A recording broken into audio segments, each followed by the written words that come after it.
말씀에 의지해서 그물을 던졌는데 왜 주님은 그렇게 그물이 찢어지도록, 배가 그렇게 잠기도록 고기를 심히 많이 잡게 하셨을까? 깊은 데로 가서 그물을 던지라는 말씀을 가지고 베드로는 말씀에 의지하여 그물을 던졌죠.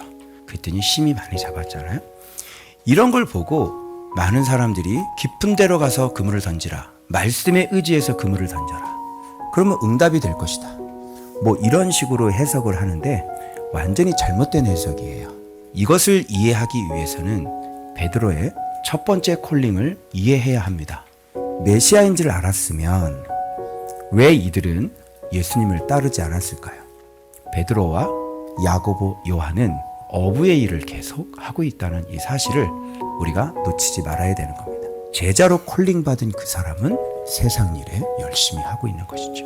베드로에게 깊은 데로 가서 그물을 던져라 그랬더니 끝났다라고 판단하고 그물을 씻고 있었던 베드로는 말씀에 의지하여 그물을 내리기로 결정을 합니다. 말씀에 의지하라고 하는 것은 참떡이라는 뜻이고, 그물을 내린다는 것은 썩을 양식을 위한 내림이에요. 말씀에 의지하여 썩을 양식을 잡고 있는 베드로의 현재 영적인 상태를 주님은 낱낱이 드러내고 계시는 것입니다. 너무 많은 고기를 잡게 하셔서 그물은 찢어져 버리고 유일하게 썩을 양식을 위해 벌어먹어야 되는 베드로의 직업, 그 배는 완전히 물에 침몰시켜 버리셨을까요? 베드로는 메시아임을 분명히 확신했음에도 불구하고 그의 전 인생을 그분에게 걸지 않았습니다.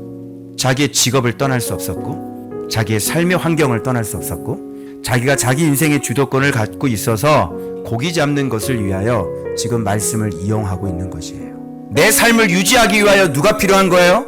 말씀이 필요한 것이지, 말씀을 위하여 내 삶을 헌신하는 것은 아닌 것입니다. 우리는 항상 이렇게 우선순위가 뒤바뀌어져 있고, 항상 우리는 하늘의 것과 땅의 것이 이렇게 동시에 공존하고 있다는 사실을 우리가 알아야 합니다. 이후로는 네가 사람을 취하리라, 이 한마디 말에 그는 배와 그 모든 것을 버리고 주님을 쫓기 시작합니다. 그런 걸 뭐라 그러냐면 제자다라고 얘기합니다. 여러분, 평생 어부로 살았는데 메시아를 만나서 그분을 쫓으라고 했을 때 여러분 모든 것을 다 버리고 쫓으실 수 있으시겠어요?